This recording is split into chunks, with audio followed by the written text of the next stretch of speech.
சமீப காலமாக தனியார் மருத்துவமனைகளில் ஒருவருக்கு குழந்தை பிறக்கிறது என்றால் உங்கள் குழந்தையின் ஸ்டெம் செல்லை, அதாவது தொப்புள் கொடியை நாங்கள் சேமிக்கலாமா என்றொரு கேள்வி மருத்துவமனை சார்பாக முன்வைக்கப்படுகிறது.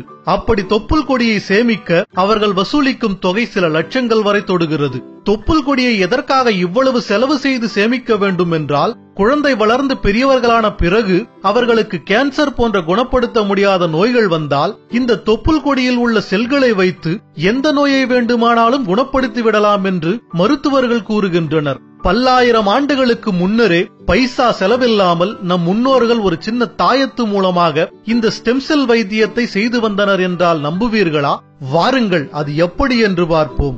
அந்த காலத்தில் குழந்தை பிறந்த சில நாட்களில் தொப்புள் கொடி காய்ந்து விழுந்தவுடன் அதை பத்திரமாக எடுத்து அதை ஒரு தாயத்தில் அடைத்து குழந்தையின் கழுத்திலோ அல்லது இடுப்பிலோ அந்த தாயத்தை கட்டிவிடுவார்கள்.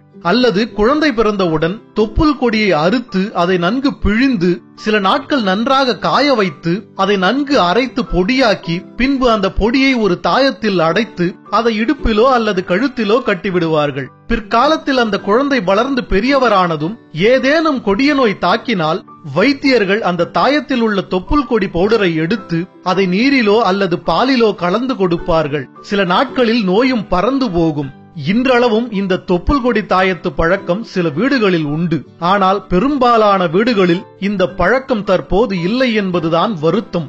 இவ்வளவு தெளிவான நம் முன்னோர்களின் அறிவியலை மூடநம்பிக்கை என்று நம் மனதில் பதிய வைத்து தாயத்து எல்லாம் அசிங்கம், அதையெல்லாம் கட்டுவது வீண் என்று சொல்லி நம்மை முட்டாளாக்கி இன்று சில வெளிநாட்டு நிறுவனங்கள் நமது முன்னோர்களின் கண்டுபிடிப்பிற்கு ஸ்டெம் செல் தெரப்பி என்றொரு பெயரை வைத்து அதை நமக்கே விற்கின்றனர். உண்மையில் இன்று நாம் முட்டாளா, இல்லை நம் முன்னோர்கள் முட்டாளா என்று சிந்தித்து பார் தமிழா. இனியாவது விழிப்போம், நமது முன்னோர்களின் அறிவியலை மீண்டும் தோண்டி எடுப்போம். இது போன்ற மேலும் தமிழர் அறிவியல் சார்ந்த விடயங்களை தெரிந்து கொள்ள பயாஸ்கோப் சேனலை சப்ஸ்கிரைப் செய்யுங்கள். நன்றி, வணக்கம்.